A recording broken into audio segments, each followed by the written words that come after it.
Hi, I'm Janet Moskal. I'm retired Department of Defense. I still work as a contractor sometimes, going overseas to Afghanistan, Kuwait, and Saudi.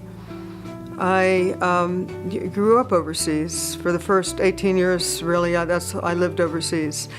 I was born in Germany, lived in England, then Iran, then Laos, Pakistan, Thailand, and Kenya.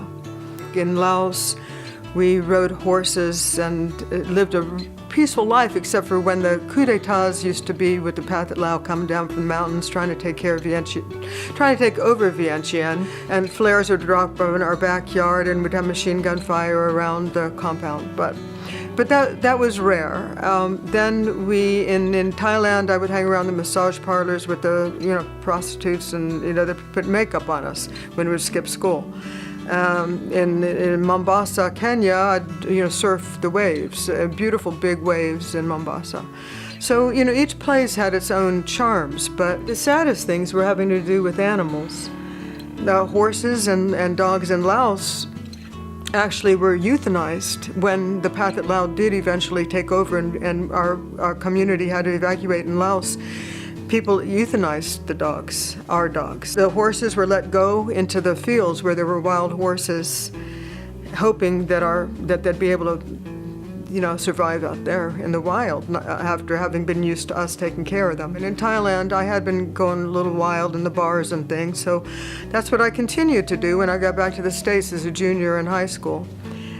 So for the first time I was in the United States. I looked like an American, but I acted differently. In 1967, girls were wearing tweed skirts and penny loafers in the United States. I was wearing, a lot of makeup, and I'd been hanging around with the Brazilian girls, but mini skirts and things, so I kind of stuck out.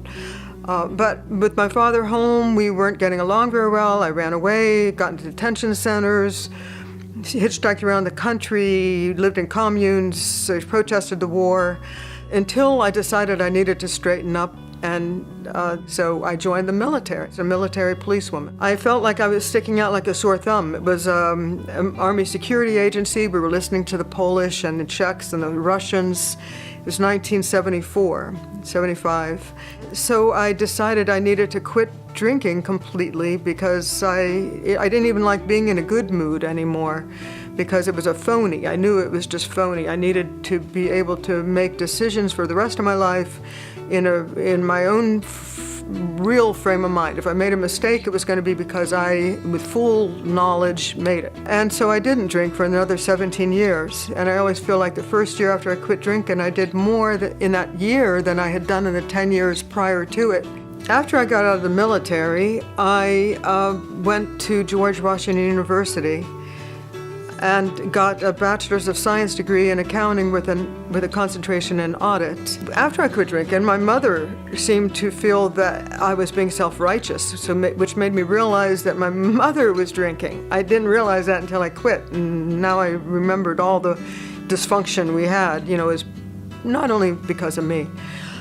So I really want to tell my kids, I don't want to pigeonhole them. They're valuable in their own right, their own dreams are important, and I feel like they need to never let anyone pigeonhole them into a specific role.